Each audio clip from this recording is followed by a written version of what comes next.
Hi friends, ಇವತ್ತು tandoori chicken ಮಾಡೋಣ ಅಂತ. ಇದು ಫುಲ್ ಕೋಳಿ, ಒಂದು ಕೋಳಿ ತೊಗೊಂಡಿದ್ದೀವಿ. 2 kg ಬರೋಷ್ಟು ಕೋಳಿ, ಒಂದು ಫುಲ್ ಕೋಳಿ ತೊಗೊಂಡಿದ್ದೀವಿ. ಕೋಳಿ ತೊಗೊಂಡು ಹಿಂಗೆ ಚಾಕುಲ್ ಒಂದು ಸ್ವಲ್ಪ ಗೆರೆಗಳು ಬರೋ ಥರ ಕುಯ್ಕೊಂಡಿದ್ದೀವಿ. ಮಸಾಲೆ ಚೆನ್ನಾಗಿ ಮ್ಯಾರಿನೇಟ್ ಆಗಬೇಕು ಅಂತ ಈಗ ಮಾಡ್ಕೊಂಡಿದ್ದೀವಿ. ಬನ್ನಿ ಹೇಗೆ ಮಾಡೋದು ಅಂತ ನೋಡೋಣ. ಇದಕ್ಕೆ ಮ್ಯಾರಿನೇಟ್ ಮಾಡೋಕ್ಕೆ ಮೊಸರು ಹೀಗೆ ಒಂದು ಸ್ಟ್ರೈನರ್ ಸಹಾಯದಿಂದ ಹಿಂಗೆ ಇದು ಮಾಡ್ಕೊಂಡಿದ್ದೀನಿ. ಅದರಲ್ಲಿರೋ ನೀರೆಲ್ಲ ಬಂದುಬಿಡಲಿ. ಹಿಂಗೆ ಗಟ್ಟಿ ಮೊಸರು ತೊಗೋಬೇಕು. ಇದು ಒಂದು ಅರ್ಧ ಲೀಟ್ರಷ್ಟು ತೊಗೊಂಡು ಸ್ಟೈನ್ ಮಾಡ್ಕೊಂಡಿದ್ದೀನಿ. ನಿಂಬೆಹಣ್ಣು 2 ನಿಂಬೆಹಣ್ಣು ತೊಗೊಂಡಿದ್ದೀನಿ. 2 ನಿಂಬೆಹಣ್ಣಿನ ರಸ, ಚಕ್ಕೆ ಪುಡಿ ಮಾಡ್ಕೊಂಡಿದ್ದೀನಿ. ಚಕ್ಕೆ ಲವಂಗ 2, ಒಂದು 8 ರಿಂದ 10 ಲವಂಗ, ಒಂದು 2 ಇಂಚಷ್ಟು ಚಕ್ಕೆ ತೊಗೊಂಡಿದ್ದೀನಿ. ಶುಂಠಿ ಬೆಳ್ಳುಳ್ಳಿ ಪೇಸ್ಟು ಒಂದು 3 ಸ್ಪೂನಷ್ಟು ತೊಗೊಂಡಿದ್ದೀನಿ. ಜೀರಿಗೆ ಹುರಿದುಬಿಟ್ಟು ಪುಡಿ ಮಾಡ್ಕೊಂಡಿರೋದು ಜೀರಿಗೆ ಪುಡಿ. ಮೆಣಸು ಇದು ಹುರಿದ್ಬಿಟ್ಟು ಪುಡಿ ಮಾಡ್ಕೊಂಡಿರೋದು. ಅಚ್ಕಾರದ ಪುಡಿ ಒಂದು 4 ಟೇಬಲ್ ಸ್ಪೂನಷ್ಟು ತೊಗೊಂಡಿದ್ದೀನಿ. ಗರಂ ಮಸಾಲ ತೊಗೊಂಡಿದ್ದೀನಿ ಒಂದು 2 ಟೀ ಸ್ಪೂನಷ್ಟು. ರುಚಿಗೆ ತಕ್ಕಷ್ಟು ಉಪ್ಪು ತೊಗೊಂಡಿದ್ದೀನಿ. ಹಾಗೆ ಅರಿಶಿನ ತೊಗೊಂಡಿದ್ದೀನಿ ಒಂದು 2 ಸ್ಪೂನಷ್ಟು. ಈಗ ನಿಂಬೆಹಣ್ಣಿನ ರಸ ಹಾಕ್ಕೋತಾ ಇದ್ದೀನಿ. ಎಲ್ಲ ಮಿಕ್ಸ್ ಮಾಡ್ಕೊಳ್ಳೋಕ್ಕೆ ಮಸಾಲೆ ರೆಡಿ ಮಾಡ್ಕೊಳ್ಳೋದು. ಇದನ್ನೀಗ ಚೆನ್ನಾಗಿ ಮಿಕ್ಸ್ ಮಾಡ್ಕೊತೀನಿ.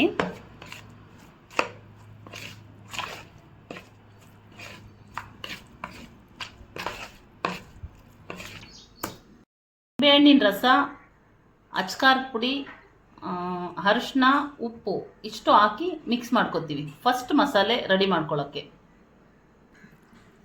ಹಿಂಗೆ ರೆಡಿ ಮಾಡಿಕೊಂಡು ಇದಕ್ಕೀಗ ಚಿಕನ್ ಹಾಕ್ಕೊಂಡು ಚೆನ್ನಾಗಿ ಮಿಕ್ಸ್ ಮಾಡ್ಕೊತೀವಿ.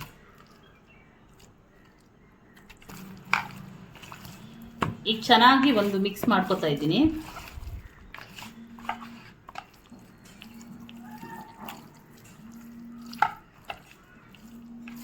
ಇದು ಫಸ್ಟ್ ಮ್ಯಾರಿನೇಟ್ ಮಾಡಿದ್ದೀನಿ. ಇದು 10 ರಿಂದ 20 ನಿಮಿಷ ಅಷ್ಟು ನೆನೆಬೇಕು. ಇದು ನೆಂದ ಮೇಲೆ ಮತ್ತೆ ಇನ್ನೊಂದು ಮಸಾಲೆ ಹಾಕಬೇಕು. ಸೊ ಸ್ವಲ್ಪ ವೆಯ್ಟ್ ಮಾಡೋಣ. ಈಗ ತಂದೂರಿಗೆ ಸೆಕೆಂಡ್ ಮ್ಯಾರಿನೇಟ್ ಮಾಡೋಕ್ಕೆ ಅಂತ ರೆಡಿ ಮಾಡ್ಕೊತಾ ಇದ್ದೀನಿ. ಮೊಸರು ಹಾಕ್ಕೋತಾ ಇದ್ದೀನಿ. ಒಂದು ಬೌಲಷ್ಟು ತೊಗೊಂಡಿದ್ದೀನಲ್ಲ, ಆ ಬೌಲ್ ಮೊಸರನ್ನ ಹಾಕ್ಕೋತಾ ಇದ್ದೀನಿ. ಶುಂಠಿ ಬೆಳ್ಳುಳ್ಳಿ ಪೇಸ್ಟು 2 ಸ್ಪೂನ್ ಹಾಕ್ಕೋತೀನಿ.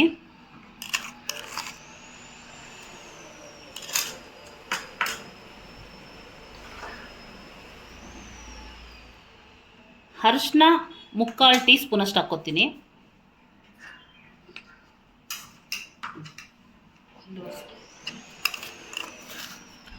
ಉಪ್ಪು 1.5 ಸ್ಪೂನಷ್ಟು.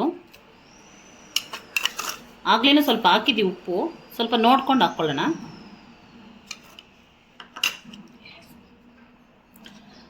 ಹಾಗೆ ಮೆಣಸು ಪುಡಿ 2 ಸ್ಪೂನ್ ಹಾಕ್ಕೋತೀನಿ.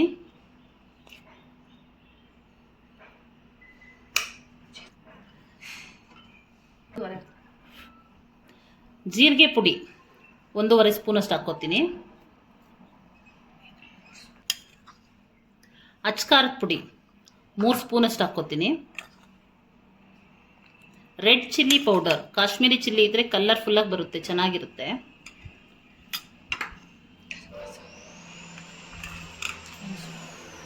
ಗರಂ ಮಸಾಲ 1 ಸ್ಪೂನಷ್ಟು ಹಾಕ್ಕೋತಾ ಇದ್ದೀನಿ.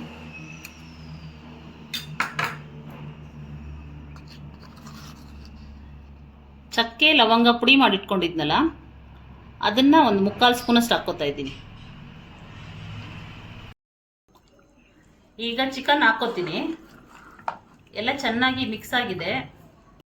ಈಗೆಲ್ಲ ಮಸಾಲೆನೂ ಹಾಕಿ ಮಿಕ್ಸ್ ಮಾಡಿಕೊಂಡು ಚೆನ್ನಾಗಿ ಚಿಕನ್ಗೆ ಹಿಡಿಯೋ ಥರ ಮ್ಯಾರಿನೇಟ್ ಮಾಡಿಡ್ತೀನಿ. ಈಗ ಇದನ್ನು ಮ್ಯಾರಿನೇಟ್ ಮಾಡಿಟ್ಕೊಂಡಿದ್ದೀನಿ. 2 ರಿಂದ 3 ಅವರ್ ಅಷ್ಟು ಫ್ರಿಜ್ಜಲ್ಲಿ ಇಟ್ಕೋಬೇಕು. ಈಗ ಒಂದು ತವಾ ಇಟ್ಕೊಂಡಿದ್ದೀವಿ ಚಿಕನ್ ತಂದೂರಿ ಮಾಡೋಕ್ಕೆ ಅಂತ. ಎಣ್ಣೆ ಹಾಕ್ಕೋತಾ ಇದ್ದೀವಿ ಸ್ವಲ್ಪ ಜಾಸ್ತಿ ಪ್ರಮಾಣದಲ್ಲೇ. ಡೀಪ್ ಫ್ರೈ ಅಲ್ಲ, ತವಾ ಫ್ರೈಯೇ. ಒಂದು 10-15 ಸ್ಪೂನು ಅಂದ್ಕೊಳ್ಳಿ. ಈಗ ಎಣ್ಣೆ ಬಿಸಿಯಾಗಿದೆ. ಈಗ ಒಂದೊಂದೇ ಪೀಸು ಇಟ್ಕೋತಾ ಇದ್ದೀವಿ. ತಂದೂರಿ ಚಿಕನ್, ತಂದೂರಿ ಇದಿದ್ದು ಸ್ಟ್ಯಾಂಡ್ ಇದ್ರೇ ಮಾಡೋದು, ಅದು ಹೋಟ್ಲಲ್ಲೇ ತಿನ್ನಬೇಕು ಅನ್ನೋದೇನಿಲ್ಲ. ನಾವು ಮನೆಯಲ್ಲೇ ಹೀಗೆ ಮಾಡ್ಕೊಂಡು ತಿನ್ಬೋದು. ತುಂಬ ಟೇಸ್ಟಿಯಾಗಿರುತ್ತೆ. ಈಸಿಯಾಗಿ ಮಕ್ಕಳಿಗೆ ಮನೆಯಲ್ಲೇ ಮಾಡಿದ್ರೆ ಹೋಮ್ ಮೇಡ್ ತುಂಬ ರುಚಿಯಾಗಿರುತ್ತೆ. 4 ಪೀಸಷ್ಟು ಹಾಕಿದ್ದೀವಿ. ಸ್ವಲ್ಪ ಹೊತ್ತು ಒಂದು ಸೈಡ್ ಬೇಯಬೇಕು, ಆಮೇಲೆ ತಿರುಗಿಸೋಣ ಇನ್ನೊಂದು ಸೈಡ್ಗೆ. ಈಗ ತಿರುಗಿಸ್ಕೊತಾ ಇದ್ದೀನಿ ಒಂದು ಸೈಡಿಂದ ಇನ್ನೊಂದು ಸೈಡಿಗೆ.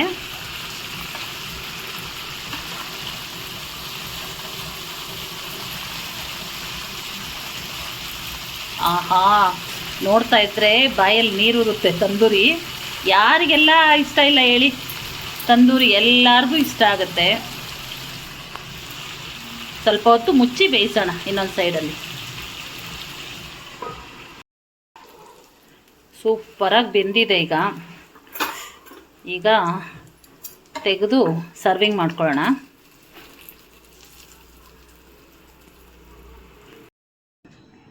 ಬಿಸಿ ಬಿಸಿ ತಂದೂರಿ ಮನೆಯಲ್ಲೇ ಸುಲಭವಾಗಿ ಕೆಂಡ ಇಲ್ಲದೆ ಸ್ಟವ್ ಮೇಲೆ ಮಾಡೋಂಥ ರೆಸಿಪಿ. ಸೂಪರಾಗಿರುತ್ತೆ. ನೋಡ್ಕೊಳ್ಳಿ, ಮಾಡ್ಕೊಳ್ಳಿ. ಮಕ್ಕಳಿಗೆಲ್ಲ ತುಂಬ ಇಷ್ಟಪಟ್ಟು ತಿನ್ನೋ ಅಂಥ ರೆಸಿಪಿ ಇದು. ತುಂಬ ಚೆನ್ನಾಗಿರುತ್ತೆ. ಸೊ ಹಾಗೆ ಯಾರೆಲ್ಲ ನನ್ನ ಚಾನಲ್ನ ನೋಡ್ತಾ ಇದ್ದೀರೋ ಲೈಕ್ ಮಾಡಿ, ಶೇರ್ ಮಾಡಿ, ಹಾಗೆ ಸಬ್ಸ್ಕ್ರೈಬ್ ಆಗಿ. Thank you.